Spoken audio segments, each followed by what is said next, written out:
Vamos falar um pouco sobre as finanças, então, aqui do Estado de São Paulo. Convidamos aqui para o programa, para ser entrevistado, o secretário de Projetos, Orçamento e Gestão do Governo do Estado, Mauro Ricardo. Como é que vai, secretário? Tudo bem? Bom dia para o senhor. Bom dia, Pedro. Bom dia, Thaís. Bom dia, ouvintes. Bom dia. Como é que estão as contas aqui do Governo do Estado de São Paulo? Qual o tamanho da queda na arrecadação por causa da pandemia do coronavírus, secretário? Bom, a pandemia trouxe uma queda significativa da atividade econômica em 2020, né? Uma queda brutal, muito rápida, né? O que leva uma estimativa de perda de arrecadação esse ano de algo em torno de quase 27 bilhões de reais, que estão sendo compensados pelas medidas que o Estado vem adotando desde 2019, com um impacto maior em 2020, na redução do custeio administrativo do Estado, infelizmente na redução de investimentos e também em aportes vindos do governo federal no que se refere ao auxílio financeiro e a suspensão do pagamento da dívida com a União durante 10 meses. O que leva, logicamente, uma perspectiva de equilíbrio em relação às nossas contas em 2020, porém com muito sacrifício, né? Porque as despesas em 2020 aumentaram, as despesas relativas à saúde, à assistência social, à segurança pública, todas essas despesas ampliaram com redução de despesa, mas essas medidas todas nos permitem fechar o ano de 2020 ainda com desequilíbrio. O nosso problema maior será 2021, que eu vou falar logo a seguir. Então vamos já para 2021, secretário. O que o governo está prevendo? Há a possibilidade, por exemplo, de um plano de demissão voluntária para o funcionalismo público?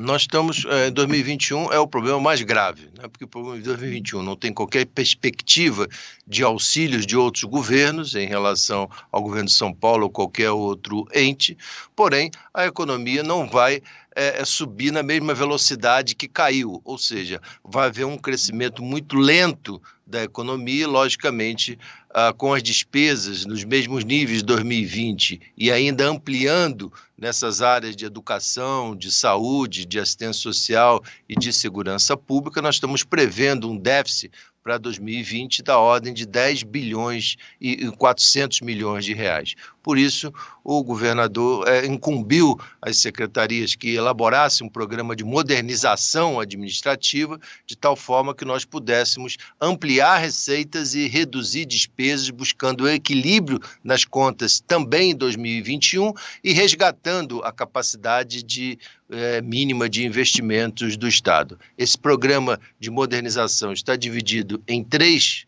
eixos, né? O primeiro eixo é um eixo de enxugamento profundo da máquina administrativa, com aproximadamente 10 autarquias, empresas e fundações sendo extintas. Como né? que, por exemplo, secretário? O senhor pode dar um exemplo aí para facilitar a compreensão? Como a MTU, como a CDHU, como várias outras fundações e autarquias, a SUSEM, né, a Fundação Florestal, diversas fundações e autarquias serão extintas, 10 delas, né, 4 já foram extintas e mais 10 serão extintas ainda em 2020 e o início de 2021, de tal forma que a gente possa reduzir o custo mais ainda do Estado. Além do que, teremos também um programa de demissão voluntária, né, para aqueles servidores seletistas caracterizados como estáveis pela Constituição Federal de 88, ou seja, servidores que foram contratados até 1983 ou já se aposentaram pelo regime geral da Previdência ou já cumpriram todos os pré-requisitos necessários às suas aposentadorias, mas, porém, ainda continuam trabalhando. Então, para esses servidores, nós vamos ofertar um programa de demissão voluntária para que eles possam receber um incentivo financeiro a se desligar da administração pública com redução de despesas significativas para o Estado. Secretário, né? Essa é uma fatia importante dentro do funcionalismo público? O senhor tem ideia de quanto esse tipo de contratação representa? São aproximadamente 6 mil servidores nessa condição, né, que envolvem uma despesa, né, anual de algo em torno de 600 milhões de reais. Quando o senhor fala em extinção da CDHU, quem absorveria o trabalho que é feito hoje pela companhia? A Secretaria de Habitação, né? Porque a CDHU ela foi constituída para construir unidades habitacionais.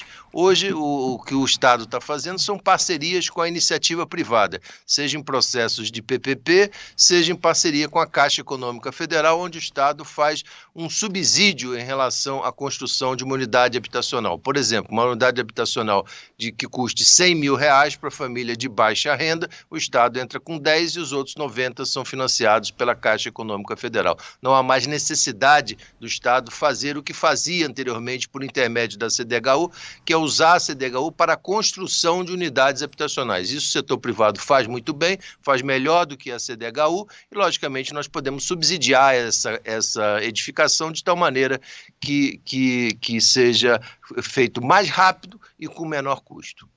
Secretário, pergunta fundamental. O governo do estado de São Paulo pensa em criar algum imposto, aumentar alguma alíquota, né, para compensar a queda na arrecadação? Não, é uma determinação do governador João Dória de que não haja qualquer aumento de alíquota ou criação de novos tributos. Muito pelo contrário, nós vamos reduzir os benefícios fiscais que hoje são concedidos.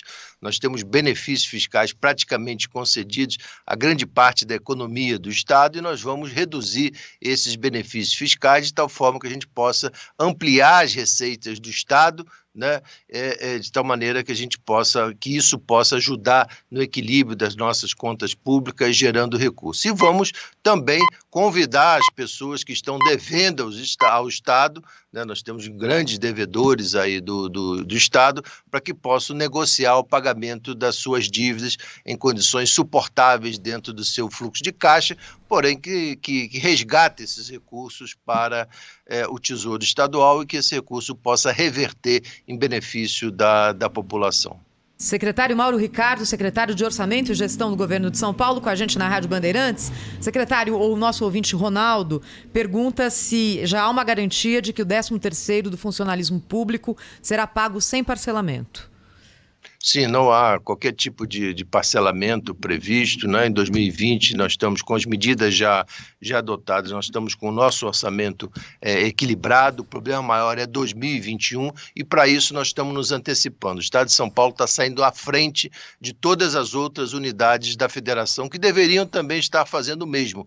O que irá acontecer em São Paulo, se nada for feito, é a mesma coisa em relação às outras unidades da federação. Se elas estão numa situação ruim, ficarão numa situação pior ainda. Então nós temos certeza que estamos saindo na frente, outros estados já estão conversando conosco para identificar quais medidas estão sendo adotadas aqui para que sejam replicadas em outras unidades da federação, para que a gente não tenha problemas em relação ao pagamento de funcionários ou mesmo o pagamento de fornecedores em 2021. Mas 2020 está garantido. 2021, com as medidas que estamos adotando, resolveremos também os problemas em 2021. São Paulo sempre está à frente. Secretário, qual que é o impacto dessa reforma tributária que está sendo discutida no Congresso Nacional para o Estado de São Paulo, né? O governo federal sugeriu aí junção de impostos, modificação na cobrança de tributos. Ainda é uma proposta, mas São Paulo perderia arrecadação com essas mudanças? A proposta feita pelo governo federal não interfere em relação à tributação no estado de São Paulo, que mexe apenas com o PIS/COFINS, que o PIS/COFINS atinge apenas ao governo federal. A receita federal não é compartilhada com estados e municípios.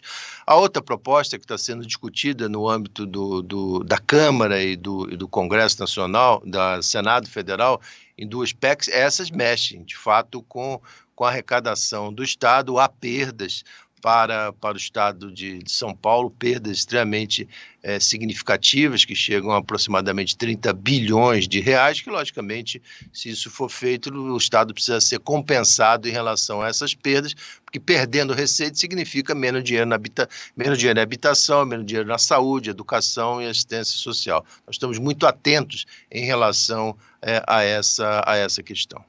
Secretário, para a gente terminar a nossa conversa, a gente sabe que houve um aumento de despesas com a saúde, é claro, houve também uma queda muito grande na arrecadação. Agora, não houve também uma economia dos gastos públicos, por exemplo, com o fato de que boa parte do funcionalismo trabalhou ou ainda trabalha nesse período em home office? Isso também está sendo computado? Tá, por isso que nós estamos em 2020 numa situação equilibrada. Podemos reduzir bastante o custeio administrativo do Estado em virtude de nós termos grande parte do nosso funcionalismo em home office. Logicamente, nós reduzimos as despesas de custeio administrativo em 2020 e home office contribuiu bastante para essa redução. Acreditamos que em 2021 isso não se repetirá. Logicamente, por isso a necessidade da adoção dessas medidas e a confiança de que a Assembleia Legislativa aprovará isso rapidamente, de tal maneira que a gente possa já, a partir de 1º de janeiro, já ter os efeitos em relação a essas alterações legislativas na receita do Estado e na redução de despesas. O governo federal anunciou, secretário, que vai manter boa parte do funcionalismo público trabalhando em home office, mesmo depois da pandemia, também por uma questão de economia. São Paulo cogita essa possibilidade? Uma parte do funcionalismo, sim, né? Aquela que justificar o exercício das suas funções em home office. Aquilo que não justificar, logicamente, retornará ao trabalho com todos os cuidados em relação à pandemia, né? Logicamente, até que se tenha uma vacina suficiente para imunizar as pessoas. Quero agradecer ao secretário de Projeto, Orçamento e Gestão do Governo do Estado de São Paulo, Mauro Ricardo, que deixou a reunião do secretariado para falar conosco ao vivo aqui. Eu sei o quanto isso não é fácil para quem tem um governador como João Dória, que exige a presença dos secretários todas as sextas-feiras nesse horário. Mas obrigado aí por abrir esse espaço na sua agenda e conversar conosco e com os ouvintes da Rádio Bandeirantes. Um grande abraço e até uma próxima, secretário. Grande abraço a você, Pedro, Thaís e os ouvintes da Rádio Bandeirantes.